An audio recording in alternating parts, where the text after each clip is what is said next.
Hi y'all. I really hope that my microphone sounds better.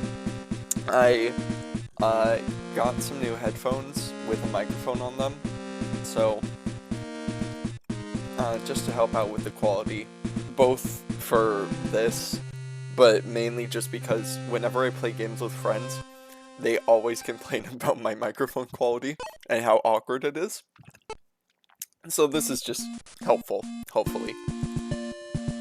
Anyways, last time was very simple. Just trained. Got everyone a bit higher level. Luca and Clive got promoted. Clive Paladin, pretty good.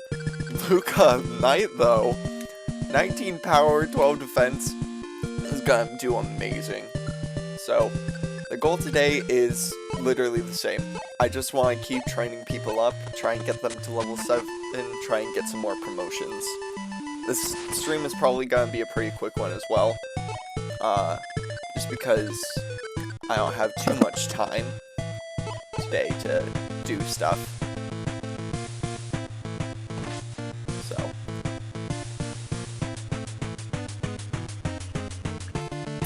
It should all go well though. You know, just like last time, everyone's pretty strong. Don't really have to worry about these guys too much.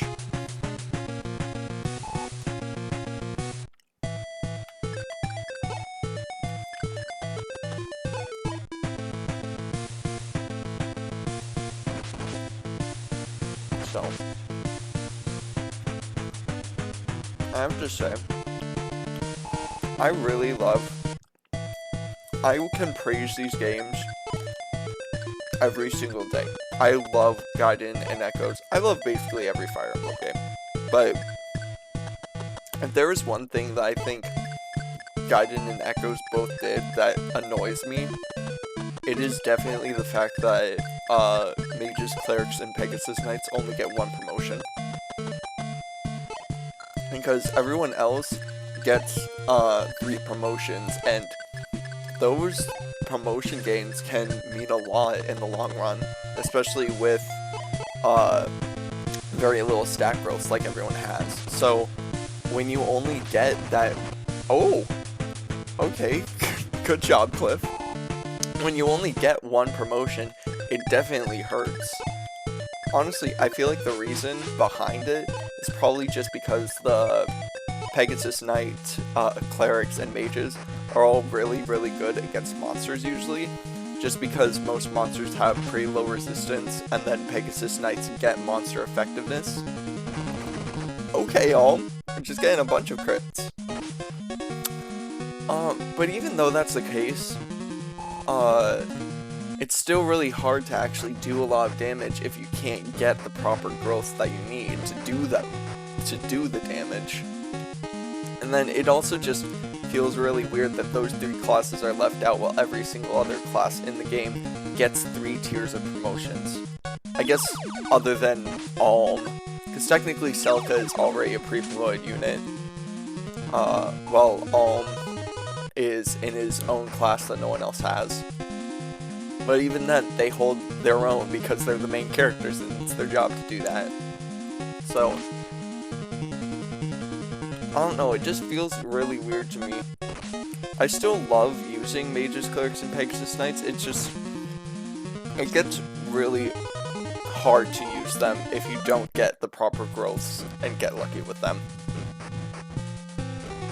And it really doesn't help that they also have the longest promotion times, where you have to get to like level 12, level 14 with them in order to actually promote them, while everyone else usually gets their first promotion around level 7, level 8, and then the second tier promotion is usually about level 10 or so. That also brings, just in general, the classes in this game. Some of them are just very broken, and I think definitely the best class in the game goes to Dread Fighter.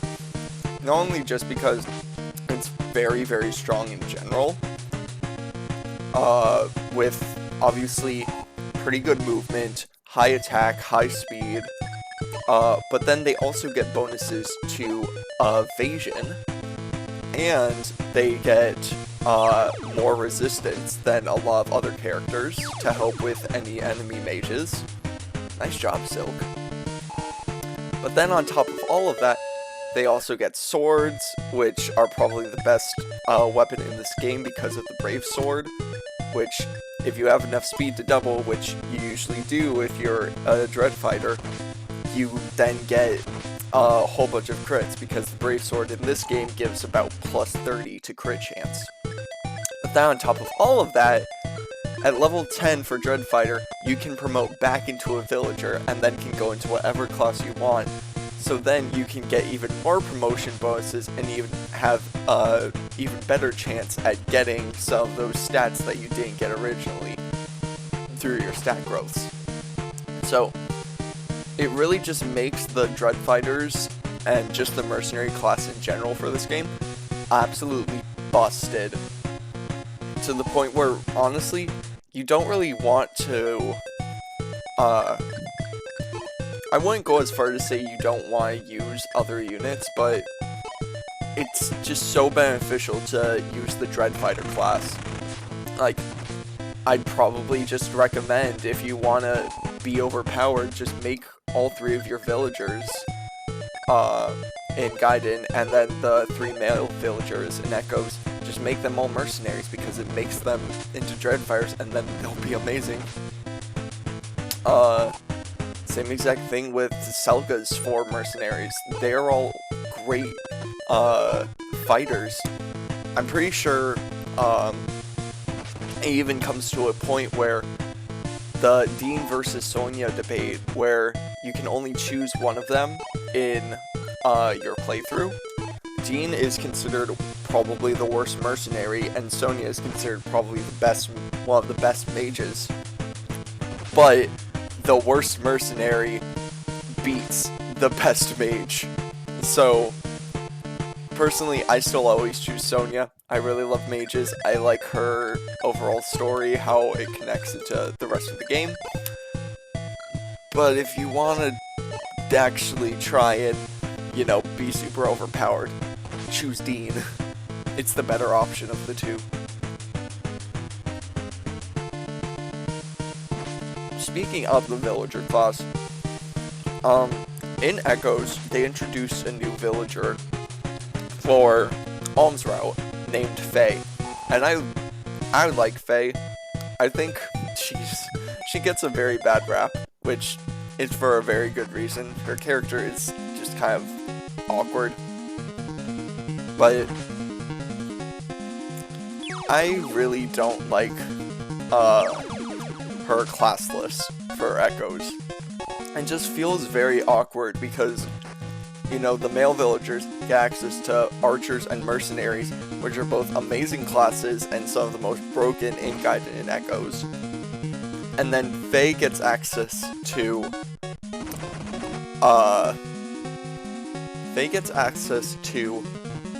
the Cleric class and the Pegasus Knight class. Clerics are actually pretty good. I'd say Silk is definitely one of my favorite characters to use. I usually put Faye into Cleric. Pegasus Knights also aren't terrible, because, you know, I like to use Claire, all of that. But there's still the fact that they're only 2-tier promotions, and they're not really as good as the male-locked mercenaries and archers. So Faye doesn't have a very fun time with her overall class list, because then the other 2 also are Cavalry and Mage. Mage, I think, once again, similar to Cleric, pretty good class, probably pretty good to put her in, but personally I would rather go for Cleric over Mage on Faye.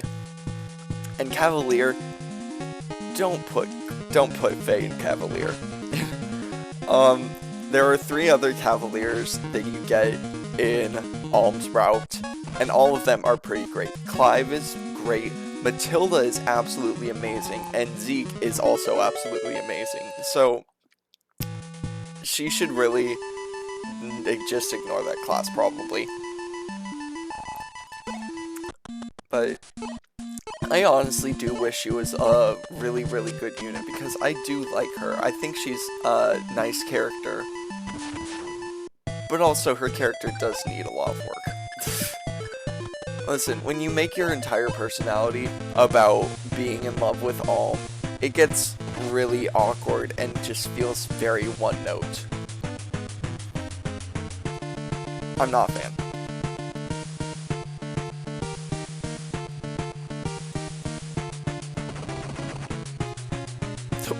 Okay, all. Good for you. He just keeps getting crits. Python, you can come up here. You should get the experience to level up. Robin, come up. Everyone just can come up. If I had to rank the 5 villagers from Gaiden, or I guess the 5 villagers from Echoes, because Gaiden only has 4, I would probably say,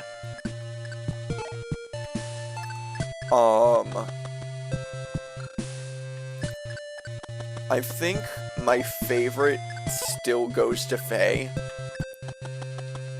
I like her. I think she's a fun character. I like her design. I think they did a lot better job with her in Heroes.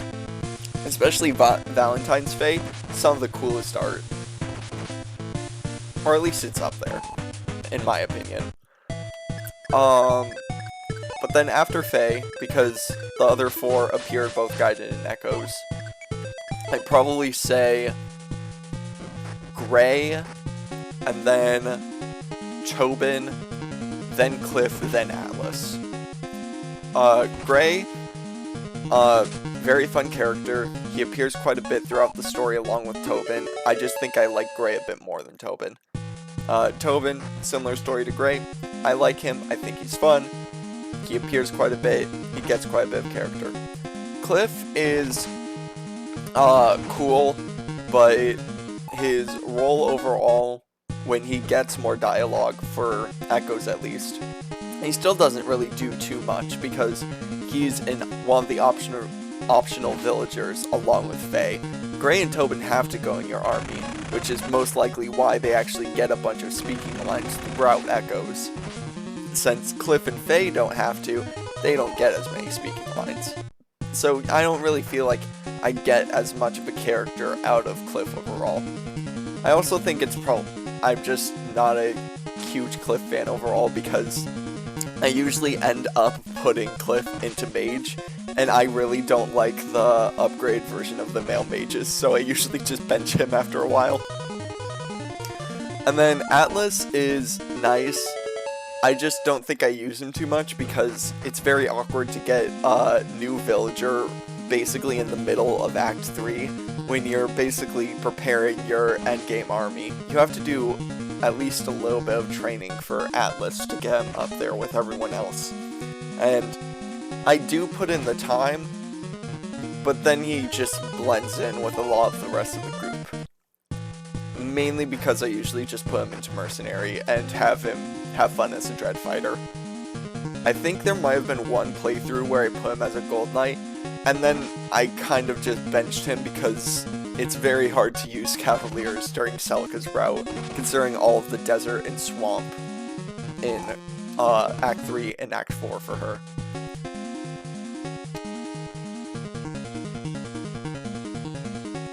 I think, though, Atlas is a pretty fun character. But his main character thing is that he's trying to save, I believe, his little brother who got kidnapped. And once again, I feel like that's kind of another reason why he blends in with the crowd, because that's also Paladin Catria's goal during Act 3 of Gaiden and Echoes, is to save Est from the same exact guy. So when you have both Atlas along with the Pegasus Knights trying to save a sibling, it kind of just gets blended together, at least for me. He does have a pretty cool design though. Just like everyone else in Echoes, they just got huge glow-ups overall. Okay, Luca... What's this Bone Walker at? 15. So Luca would probably kill if he hit. We'll bring Python over here to do a bit of chip damage, get him down to 11 if Python hits both. Good. Awesome. And then we could probably bring Forsyth over. Either Forsyth or Gray. Gray's at 96. I'll just have Gray attack one of the zombies, and if he kills, then he should get the XP to level up. Nice. Can we get a good level? Can we get some good stats? I'll take power. Clive doesn't need to do anything. Robin's doing pretty okay. 28 out of 30. Luca would probably kill. So I'll bring Clive up, and hopefully he won't kill the Bone Walker, so then Robin can get the kill off of him. Oh, it's only 4 damage. That's awkward. Good.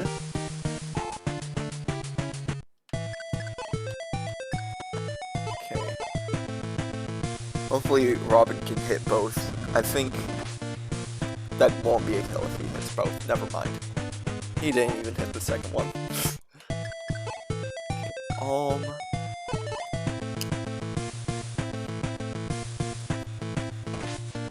Okay, I believe that the next person, or the person closest to getting their promotion is probably Gray or Forsyth.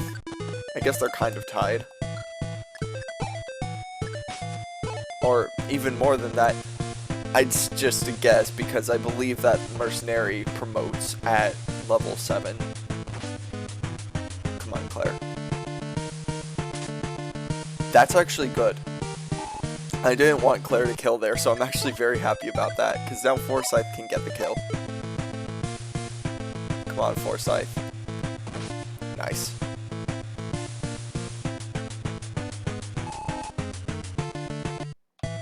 And Luca doesn't need to do anything. I guess he can protect this side of Silk, so then that zombie will go after someone else. Oh. Oh, Claire's fine. Good job, Claire. Tank that hit.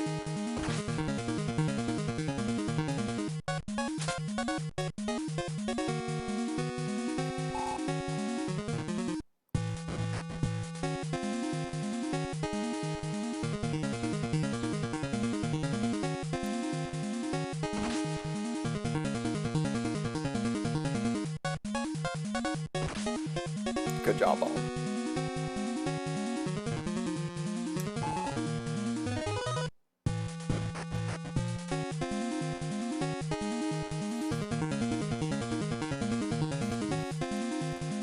I think it's really funny that they're trying to attack Claire, because they can't do anything to her. Don't. Okay, Claire. Good job. And yeah, Silk's gonna be fine. I'm very worried though that I'm going to say that a character is fine and then out of nowhere they get crit and die. But it probably won't happen. I'm pretty sure it has happened before. I think that's what happened to Minerva. I was dumb. I was dumb all those 2 weeks ago. Okay.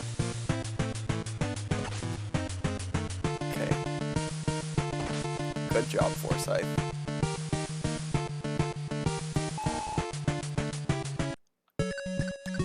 And one. Ooh, Cliff might be close to promoting as well. I guess we're gonna focus on Forsyth, Cliff, and Gray in these battles and try and get the 3 of them to promote. Also, I'm pretty sure I just said evolve instead of promote.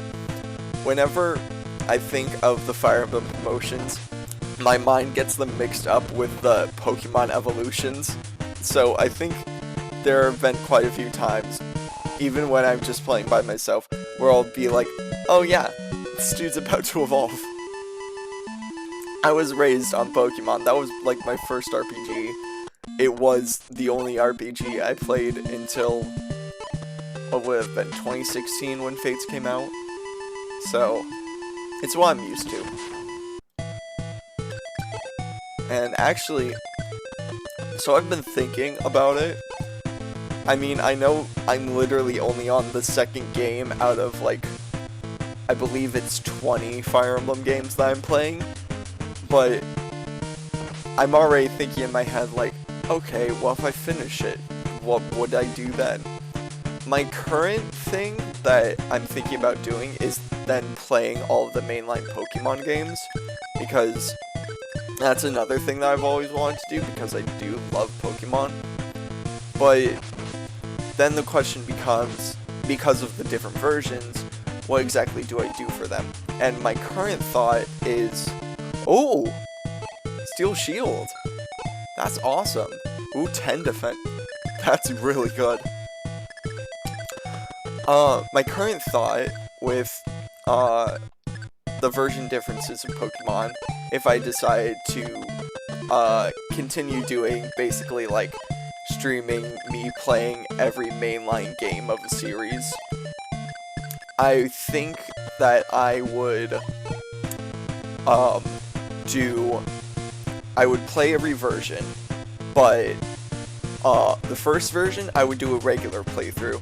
The second version I would do a Nuzlocke, and if there was a third, or even possibly a fourth for something like Ultra Sun, Ultra Moon, then I would do one of the special types of Nuzlocks, like Egg Lock, Shiny Lock, Wedlock, stuff like that.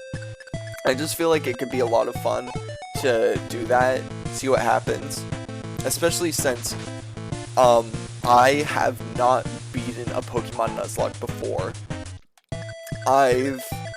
Let's see here, I started one in Pokemon Shield that I got very close to completing, but I lost on Leon, so I didn't get to finish it.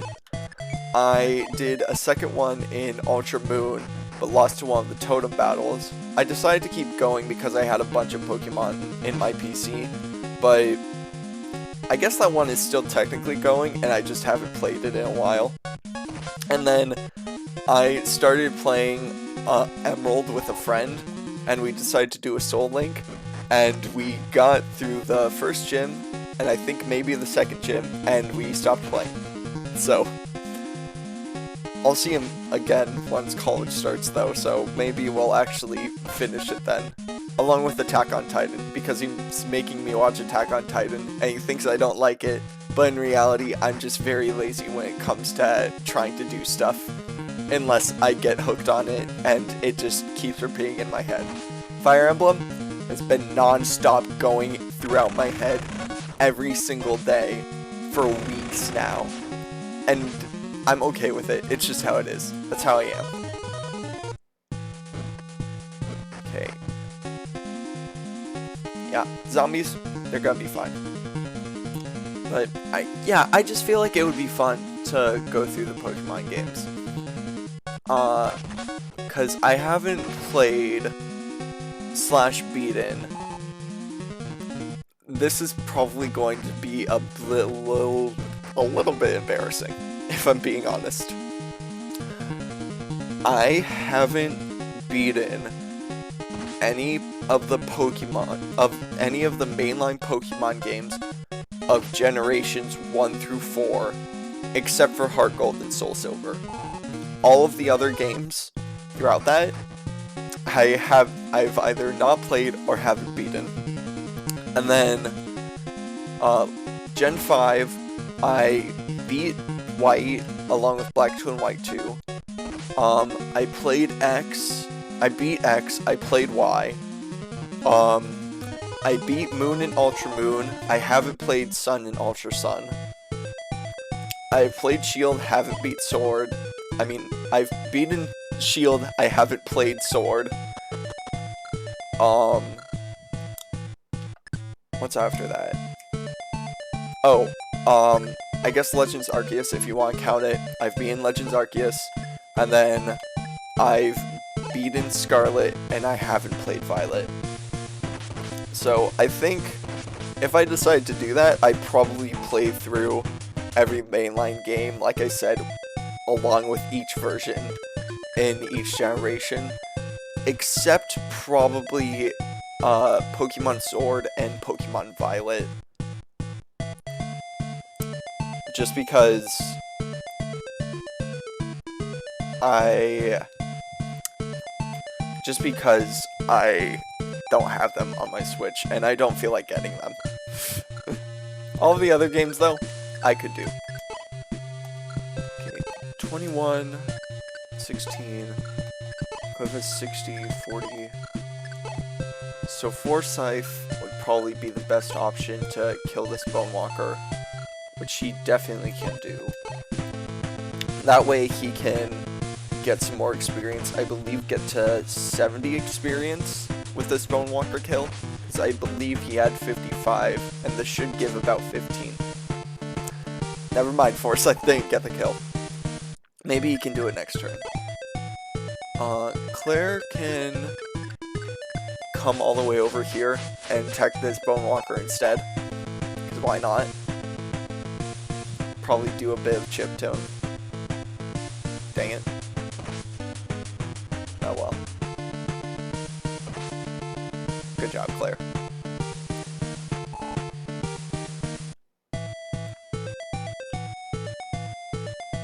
You know what? While I'm on the topic of Pokemon, I'm gonna stand up and say something that no one will dare to say, except for probably quite a few people. Gen 1 is the worst gen. Also, I like Team Flare. Also, Lucamine is my favorite villain. So, that's me.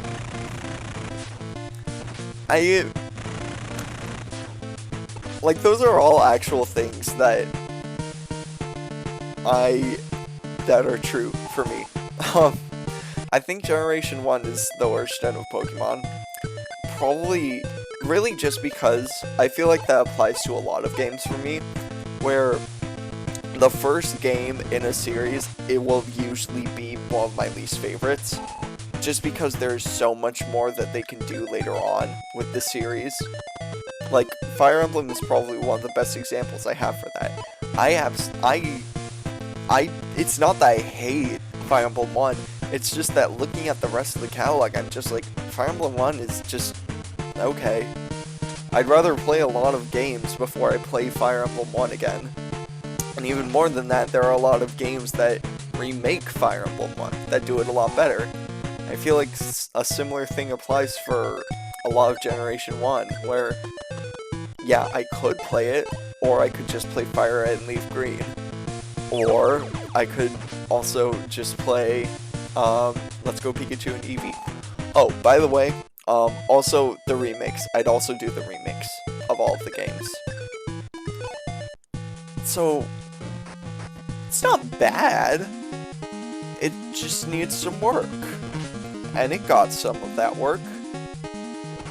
But I still think Kanto is probably my least favorite region in general. I think the only one that comes close to Kanto for being my least favorite is probably Galar. But Galar makes up for it with the wild area, at least a bit. But I don't know, I just think it's mostly from fatigue, in a way. Kanto is great, I love Kanto, but it would, if I were transferred into the world of Pokemon, and I were told, congrats, you're in Kanto, I would probably go, oh, okay, because it's kind of boring. I'd probably just, like, walk over to Johto. I'd have a lot more fun there. love Johto. Heart Gold and Soul Silver used to be my favorite Pokemon games. They were for a very long time, and then I replayed Black 2 and White 2, and I was just like, no. Unova is where it's at. So overall, I absolutely love Black 2 and White 2. Black and White are okay. But if I had to rank the gens overall that I've played, so I'm not going to count gens 1, 2, and 3, since I haven't beaten any games from there, so I'm just going to do 4 through 9. Yeah, it's 9 now. I would say that my favorite is Gen 6. I love X and Y so much. I think overall they really should have gotten a lot more attention. Or at least they should have gotten a third game. Because the story of X and Y feels incomplete to me. And I just want to go back so that we can complete the story. Especially because, you know, there's stuff like Perfect Zygarde that was never really explained. We had the entirety of the power plant that didn't really get anything. It felt like there could have been a lot more to the post-game overall. Looker's inclusion in there. Team Flare probably could have gotten a lot more stuff, considering that we had all of those scientists who kind of just disappeared after the game ended. Where exactly did Lysander go? Like, I just wish a lot of those questions were fully answered. And I feel like they could have done that. But even so, even with all that, I still think X and Y are a lot of fun, and I love replaying them. And then Omega Ruby and Alpha Sapphire, also amazing games.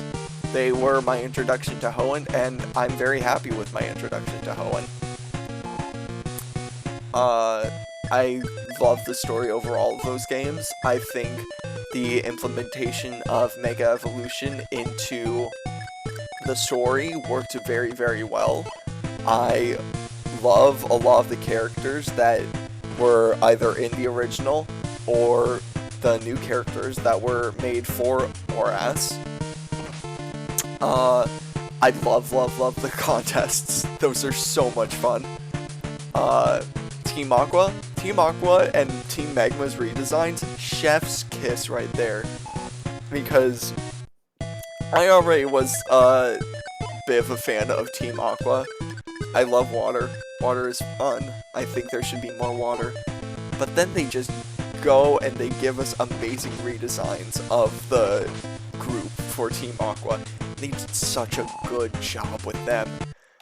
And also they did a good job with Team Magma too. I just have a bit less to say about them because I like Team Aqua more. But they just did a lot of things right. Except for the post-game. The post-game area was okay. But I have a lot of positives to say about Gen 6 overall, and I feel like there are some people that will disagree with me, but then I also feel like there are some people who will agree with me. And I understand from the overall cycle of how Pokemon games go that Gen 6 is getting into its resurgence phase right now. Which is very nice for me, but also part of me is just like, I want to gatekeep it because I was the original fan of Gen 6, but I'm not going to do that because everyone deserves to like what they want to like, and I can't look at someone and be like, I'm going to stop you from enjoying this thing because I enjoyed this thing first. So, can I promise that I'll think that way all the time? No, because sometimes I'm very annoying, but I'll try my best. After Gen 6 though, I'm gonna say Gen 5, because Black 2 and White 2 are my favorite games in the series, and Black and White are pretty good as well. I don't know what it is about Black and White 1 that just makes me not feel like it's amazing. I think it's great. I think I have fun with it. It's definitely up there, but to put it in like high A or even S tier. I don't know if I could do that. Black and White 2 though, so good. It felt like a complete package to me. The only thing that I would say Black and White 1 did better than Black and White 2, for me at least, is probably the story. And even then, I don't usually play Pokemon games for the story. I sit back and relax and watch whatever happens. Pokemon really definitely falls into the category of, I don't really care as long as you follow the rule of cool. I don't care if something doesn't make sense. Is it cool? Cool.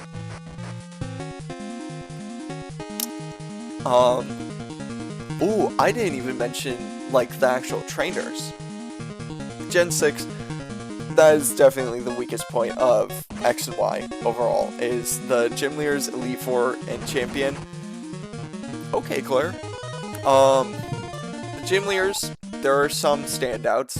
I do really love the fact that each of them kind of has their own profession outside of being a gym leader. I really like that they kept up with that.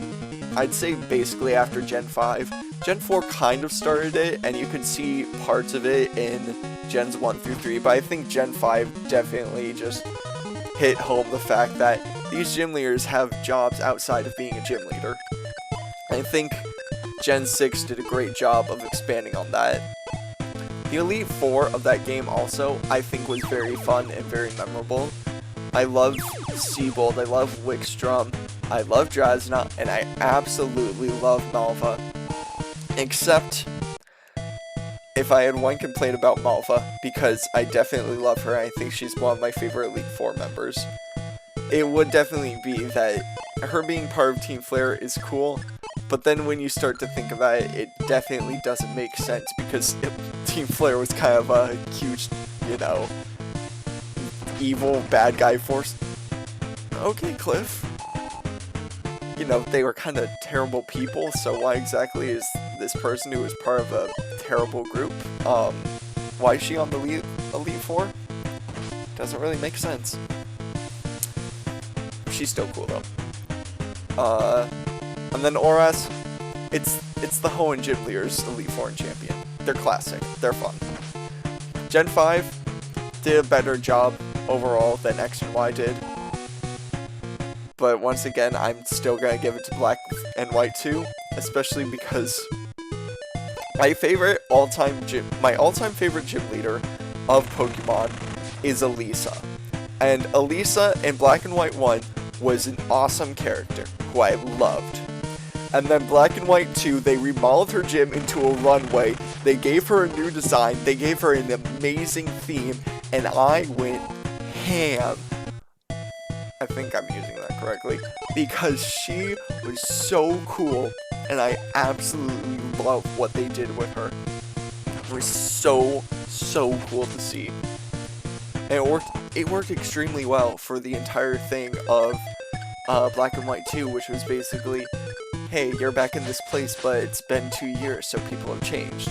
And I love the fact that they redesigned Elisa, because it makes a lot of sense to give her a redesign, considering her whole entire thing about being a runway model who tries a bunch of different looks. Of course she would change what she looks like, especially in the span of 2 years.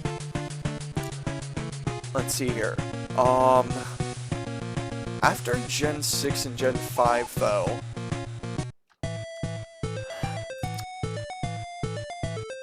I guess I might say Gen 9. I might say Scarlet and Violet. Pokemon Scarlet was just such a fun experience for me, and I had a blast playing through it. A lot more so than many of the other Pokemon games. And it definitely helps.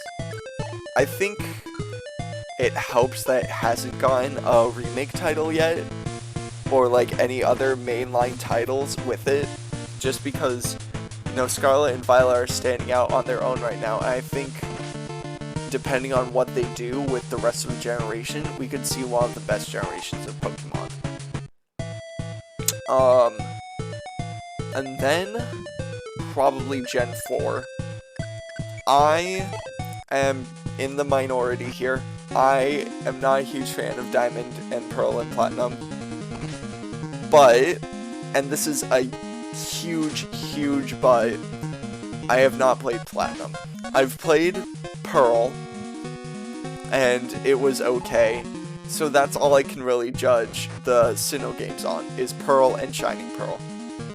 So, they're okay, they're nice. I don't really get the hype. Maybe if I played Platinum, then I would get a lot more of the hype around them. But Heart Gold and Soul Silver are just something special. I get surprised if anyone ever says, like, that they aren't fans of Heart Gold and Soul Silver. I would probably just gasp and not know what to say, because they're just fun games to play. And they definitely have their problems. But if you're gonna play it, you're gonna have a pretty great time, I'd say. So, overall, Gen 4, it's good. Is it perfect? For me, at least, no, it's not. But would I still play it? Yes, because Heart Gold and Soul Silver are great. Speaking of Heart Gold and Soul Silver, though, I have been shiny hunting Ho-Oh in Soul Silver for, I believe, a year and a half now, because I decided I wanted to have a fun time and get the shinies of both Lugia and Ho-Oh. And I got Lugia. That one took a few months of on and off shiny hunting, but Ho-Oh has taken so long, and I just wish that it would happen already, and it hasn't. But also, I'm very stressed about when it does happen, because I am definitely not prepared to actually catch Ho-Oh. I have a few balls, but I don't have, like, an actual Master Ball, and a lot of my team is fairly under-leveled compared to level 70 Ho-Oh, at least. But I'm just gonna try and cross my fingers and hope for the best for when the shiny Ho-Oh eventually comes. Let's see here, after that, so all that's left is Gen 7 and 8. And I'm probably gonna have to go with Gen 7 over Gen 8. I think Pokemon Generations, for me, fall into the same category as Fire Emblem games, where I don't hate any Pokemon Generations, there's just ones that I like more. And I think, shoot, sorry about that, sorry about the microphone.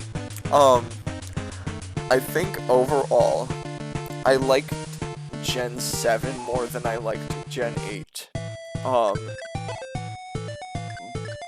But that doesn't mean that Gen 7 is perfect, because the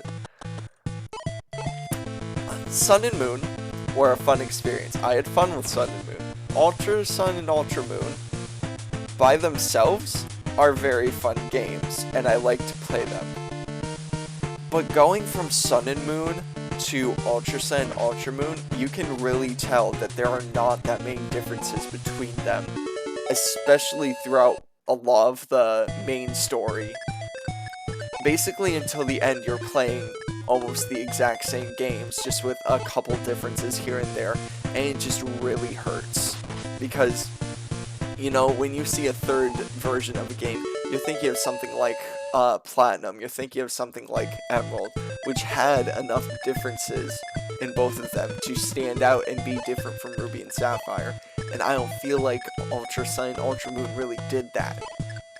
And then the changes they did make, I love the story of Sun and Moon. I think it's fun. I love Lusamine, and I hate what they did to her in Ultra Sun and Ultra Moon, because they turned her from this crazy character who was actually a terrible person, which personally I really liked. I thought it was a lot of fun to have just a super evil person who was just like, I don't care, I'm gonna say this bad stuff about my family, and that's just how I feel. I liked that. It made me like Lusamine. She is a bad person, but I think she's a fun character. And then you look over at Ultra Sun and Ultra Moon, and they kind of just do a really bad job. So Lusamine's story in Sun and Moon, you could take in two directions. you could take actually in a lot of different directions, but the two main ones are, one, she truly meant everything she said, or two, she was being controlled by Neolego's poison. And I believe that the most likely scenario is that Lucamine's story involves her husband, another scientist. Together they found an ultra wormhole. He got sucked in, and in the process, Lucamine was poisoned by Neolego. And from what we know about Neolego's poison, it enhances stuff that was already in the person. So it enhanced Lucamine's overall aggression, anger, all of that stuff, and she took it out on her kids and became crazy obsessed with trying to get the Ultra Beast back and trying to open the Ultra Wormholes, to the point where she originally forgot that the reason she wanted to do that was for her husband. Of course, me personally, I believe that the events of her husband, Moan, disappearing into the Ultra Wormhole, and Lucamine's corruption by the hands of Neolego were actually two separate events, where Moan got lost into an Ultra Wormhole, which led Lucamine into a spiral where she went into her own work to try and get an Ultra Wormhole to appear again, and when she got one, that's when Neolego poisoned her. I feel like it would make the most sense from what we hear, specifically from Lily about Lucamine, where she talks about how kind and caring her mother once was, and how she's a lot different now. So, I personally feel like, Lucamine, being a kind and caring person before slowly going more and more into her work trying to get Moan back, would make the most sense overall for the narrative that is being told. And then, I lost my train of thought. And then, Lucamine can start to go insane because of Neolego's poison, which leads to her becoming a lot more of an abusive parent overall. But even if you don't believe that, even if you believe that Lucamine was always an abusive parent and all of that stuff, I still think she's a very, very interesting character, and an interesting, she could be a very interesting character study overall. And then you get to Ultra Sun and Ultra Moon, and you get rid of the entire plot of the Neolego poison affecting her mental state overall. And, excuse me, it takes her from a character that feels really interesting and in a way a bit tragic, to a character that feels like she truly just doesn't care, and instead of these enhanced emotions coming from the poisoning, even though they were in the back of her mind, it feels like something happened, but we have no idea what.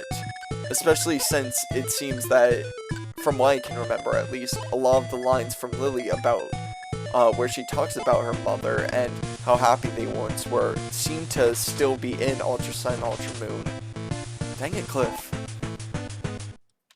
So I really don't like that. And then it really doesn't.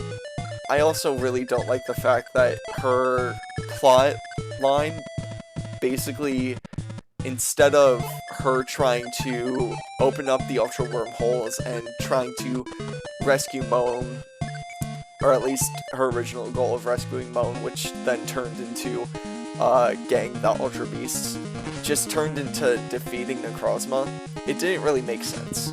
And I really don't like that.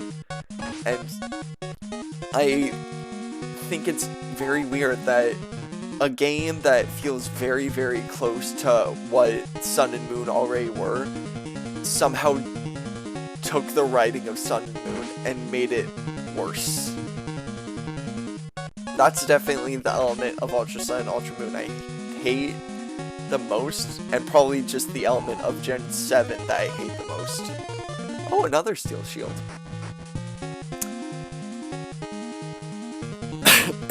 Excuse me. Looking past that, though, I still think Ultra Sun and Ultra Moon are pretty fun games. I do still wish that there was a reality where Ultra Sun and Ultra Moon felt more like a third version instead of basically just Sun and Moon. But that's not what we got. And so I'm gonna try and appreciate what Ultra Sun and Ultra Moon had. And I think what it had was still pretty great. I still have a fun time with it. I think I just needed more time between Sun and Moon and Ultra Sun and Ultra Moon. Especially going back to Ultra Sun and Ultra Moon with the quote-unquote Nuzlocke that I was doing that I technically failed but continued on with. It was nice to revisit it, actually. I had a lot of fun going back there, and I truly do think that just if you try and play Sun, Moon, and Ultra Sun, Ultra Moon, just take a break between them. And when I say a break, I mean a very, very long break. And it'll feel a lot nicer. At least it did for me. And then we get to Gen 8. And I'm gonna be honest here. I like Gen 8. I think Sword and Shields got a bad rap, but also at the same time they kind of deserve that bad rap. I think Brilliant Diamond and Shining Pearl are terrible remakes, and they really should be treated as such. They are very bad remakes. But then you get to Legends Arceus, and Legends Arceus was one of the most fresh ideas that Pokemon has ever had, and it was a lot of fun to play through. And so I like it, but also there are parts that I don't. It's a very mixed bag. Bad? No. I say it's even more than just okay, because, you know, I still had fun with Shield, I still had fun with Legends Arceus, and there were some things that I could appreciate about BDSP. But it's definitely not the best gen, in my opinion at least. Okay, real quick, yeah, Silk is gonna, Silk is gonna keep the Steel Shield. I think Claire's gonna keep the Steel Lance. I'm gonna put the Leather Shield on Robin, just so that he has a bit more defense. Python can keep that. That should be good. Okay, we can go promote Forsyth and,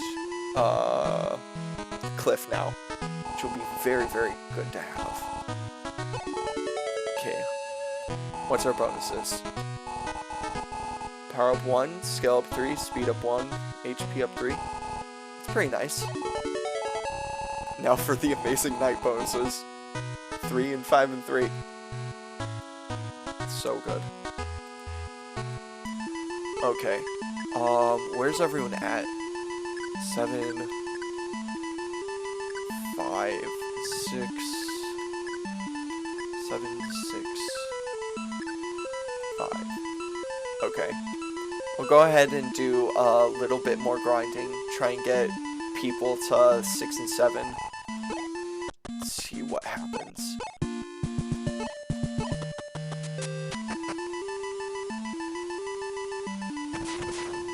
Okay. Alm obviously doesn't need anything. Let's bring Gray up so that he can get stuff, along with Python. Probably also Claire. Dang it, Python. Good job, Python. And then Robin can come up too. He needs quite a bit more experience. I at least want to get him to level 6 because I believe that's when he gets Excalibur, which is very nice to have. Obviously more damage than fire. I believe also a higher crit chance and possibly still the ability to double. Or at least I believe it has about the same weight as Fire Tome. The Knights are okay. Cliff the Sniper is doing great. I want to at least see what the Sniper looks like. That looks cool.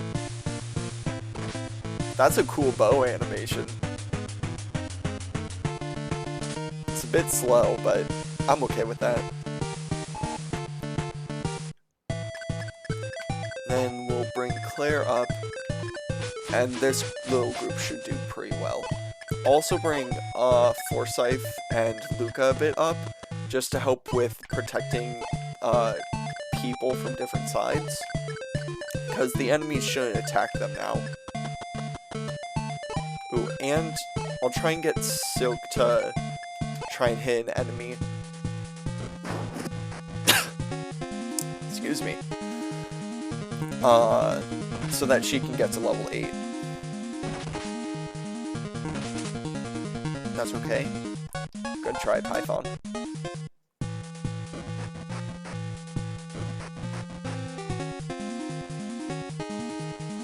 Okay, come on, Gray.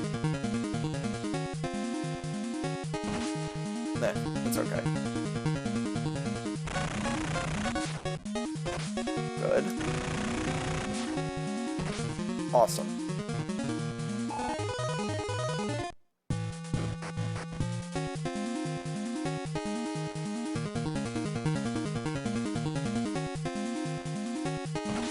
That's okay.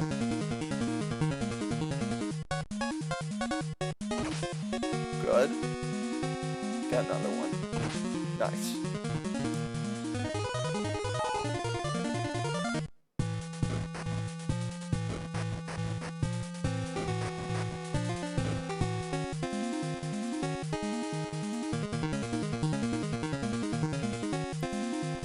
Okay, yeah, that steel shield is definitely, or leather shield, is gonna help him out quite a bit. Good. Dang, it's so close.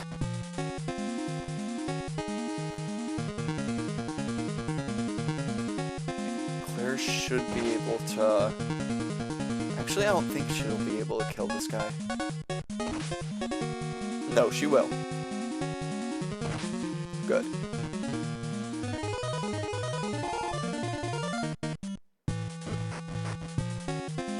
Just chip this guy down. You're probably gonna get the kill anyways, Claire. So. Good. That's okay. Okay. Start with Silk. She can use Nosferatu. At least get one hit. Good. That's okay. Got the XP. And only skill. Oh well. And then we'll have Luca and Forsyth surround Silk so that no one tries to attack her, since she doesn't need it. Robin can go ahead and attack this zombie right here, just to get that XP. Good. I'll try and get Gray the kill on the Bone Walker. So, I want to do this. Have Clive come up. I believe he does 4 damage a hit to these guys. Or maybe it's 2. No, it's 4. So then Python can do a bit more chip damage, so Gray can hopefully get the kill. Because Bolt Sword does 15, 12. Okay, actually, Gray can just hit this guy right here. And if he hits both hits, then this dude's dead. Good. Come on, Gray. Nice.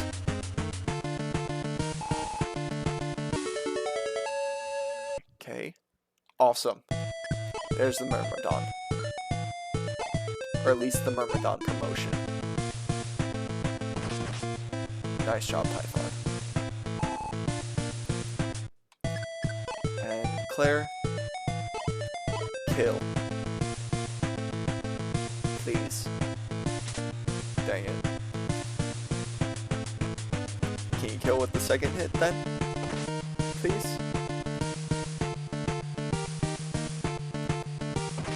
Yay.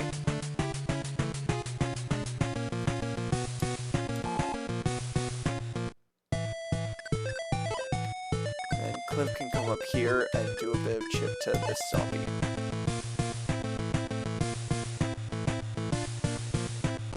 Nice. Get the second one, Cliff. No. Oh well.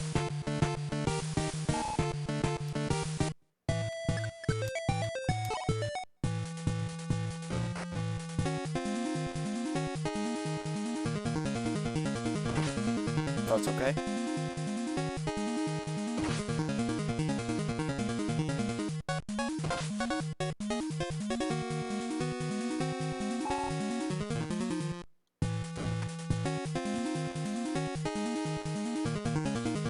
You can do it, Python.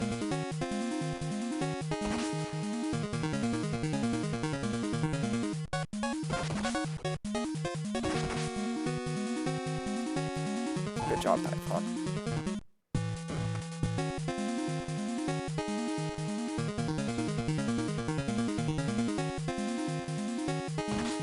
Okay.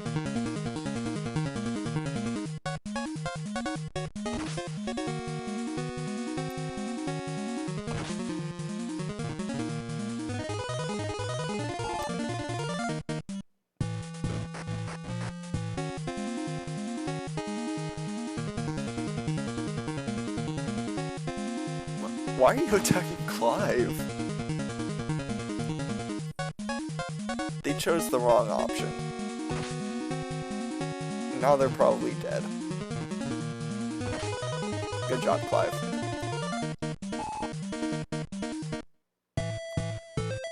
Okay. 65, 53, and 74. So... Python's about to do a bunch of chip to this Bone Walker. Come on. Dang it. Yay. Then we'll have Robin kill this dude. Excalibur. It's very, very nice to have higher accuracy. And a higher crit chance. And a pretty good possibility of doubling. Excalibur's great. Silk, go ahead and heal up Claire.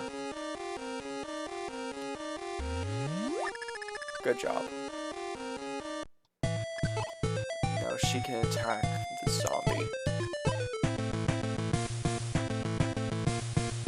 Gonna guess the Bone Walker's just gonna go after Claire again, which is okay. Claire should be able to chip it down a bit more so that Python could hopefully get the kill.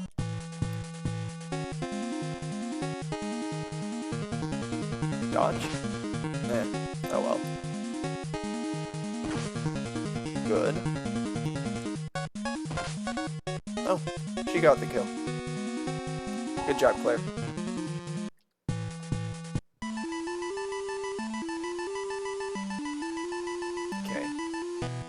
Let's go and promote. Yes, please. Okay, speed up 4, defense up 1. That's pretty good. And I think I'm gonna go ahead and store the bolt sword. Because I believe it has 15 might, and Gray has... Oh, Gray only has 12. Probably be better for him to keep that then. I think I'm just gonna go ahead and actually keep that on him for now. Never mind, Gray. You have to keep using that sword.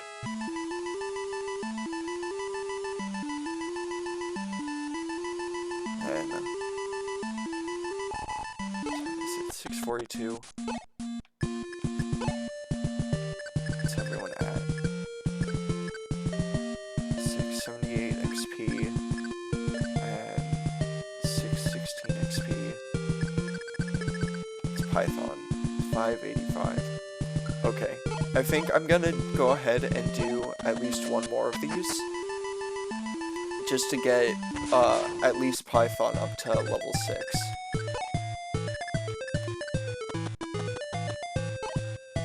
Actually, I might as well just throw him into all of these enemies so that he can get a bunch of chip and try and work on getting some kills so that maybe he can get to level 7. Robin's doing okay. Claire will be fine. Everyone else is pretty good. Can come over here. Just do this. And if Python needs Silk, I believe Silk has enough movement to get over to him. Good. Okay, yeah. The Seal Shield is definitely helping Python out.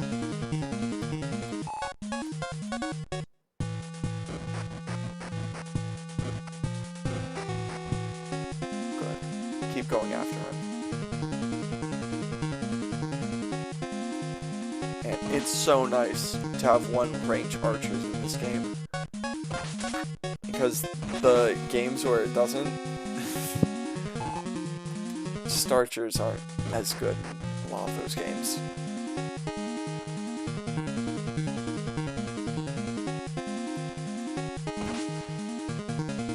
They're not terrible. They're not armor knights, at least. But they still aren't the best.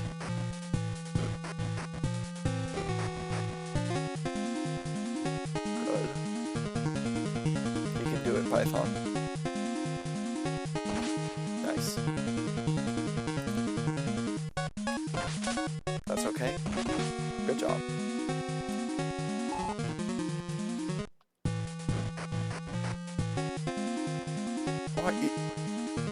Okay.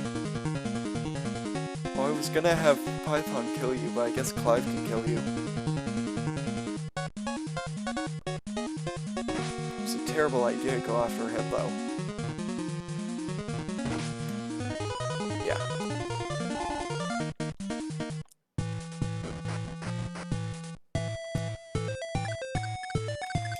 Okay.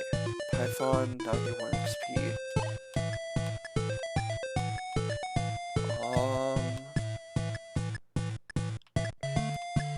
We'll hit this zombie here. Why not? Nice. Awesome. And then since you're down here, I'll have Cliff get some chip on you. Nice. Can we get another one? Awesome.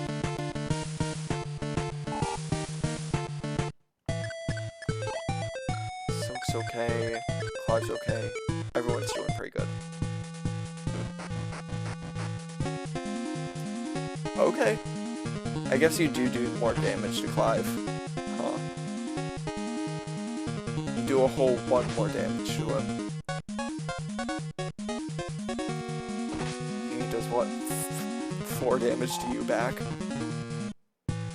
Because Python does 4 damage to Bone Walkers, Clive does 8.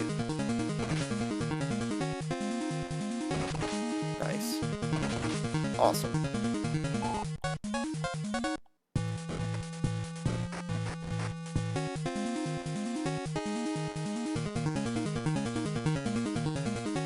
Huh. They really just won't attack Python because of that shield, huh? Oh. Okay. Good job, all.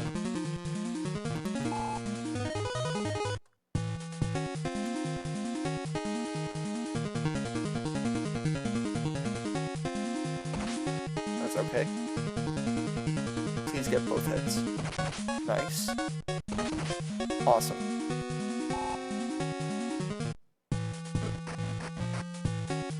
Stop going after Alm, go after Python. Man.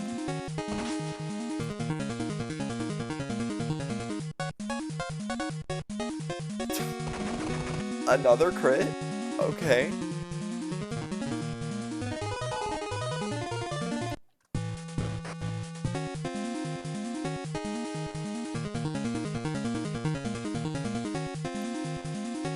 Python's okay.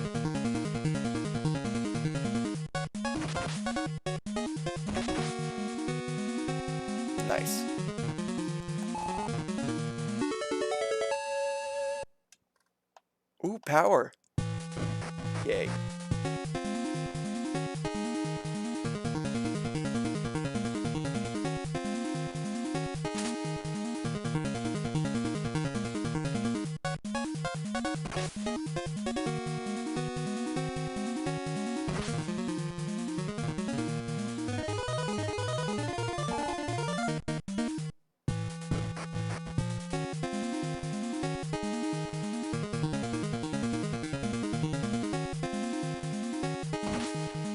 Yeah, bomb's okay.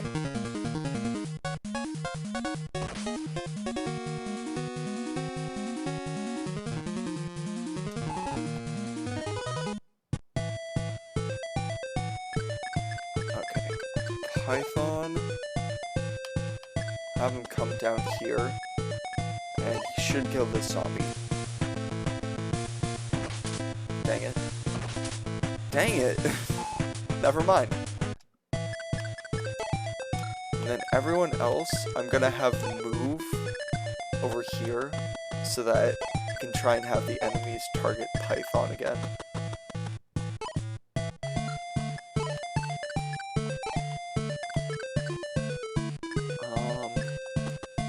Bring you right here so you can attack this zombie at least.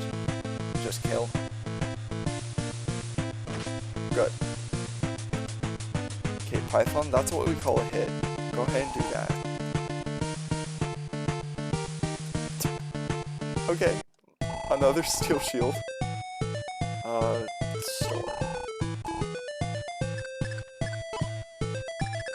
Gray, run over here. Everyone just run. Armor Knights, walk at a faster pace.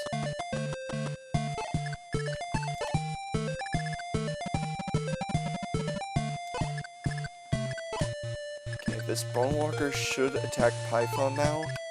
If he doesn't, he's just gonna have to go after the Armor Knights instead, but I don't feel like he'd do that.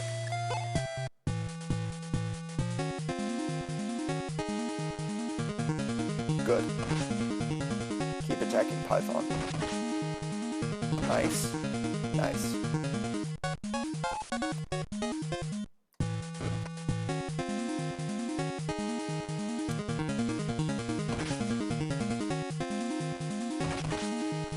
Good. Great.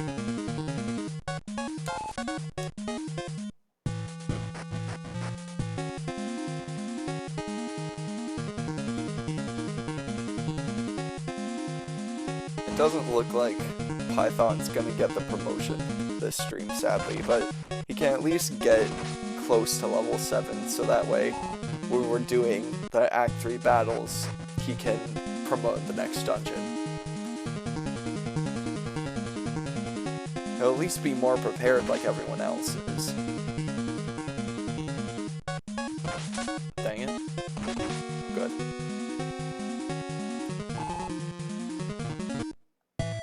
Yeah, I don't know. Chip damage can help, but it definitely isn't good enough to get 82 more XP. Good. Good. Good job, Python. Scratch that. 75 more XP? Yeah.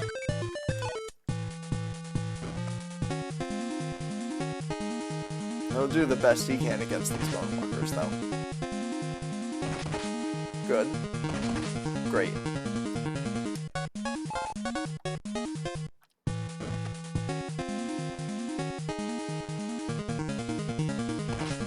That's okay. Good. Great.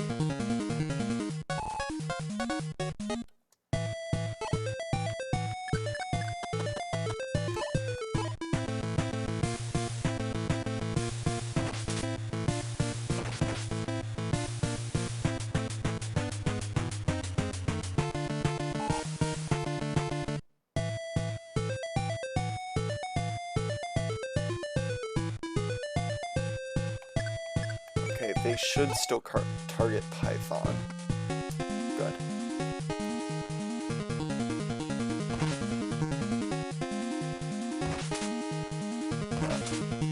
That's okay.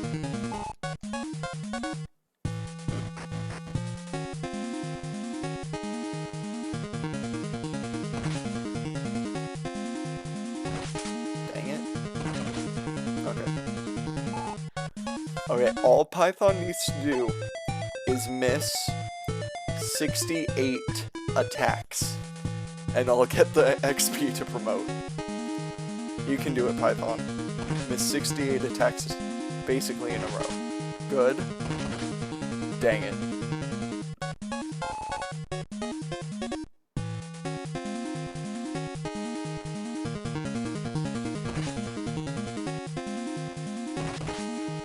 Good.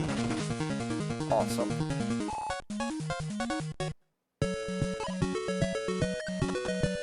Okay, kill Python.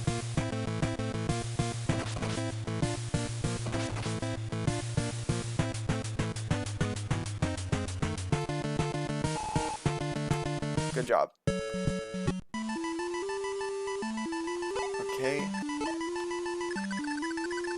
So yeah, everyone's at their promotion or at level 6 close to promoting. So that's awesome. Go ahead, give the Steel Shield. I guess I'll give it to Alm. I feel like that would be good. But yeah, I think that's actually enough training. 401 power. These guys are at 352, 144, etc. So I think these reinforcements that are going to come in should still be a little bit of a challenge, but will be a lot easier than they were before. And hopefully we can get through Act 3 of Alm's route a lot smoother. Of course, we'll still have Celica's route to do, and probably a lot of training over here. But we'll get to that when we need to get to that. For now, thank you so much for watching. I should be back tomorrow to start Act 3, so can't wait for that. Have a good night, y'all.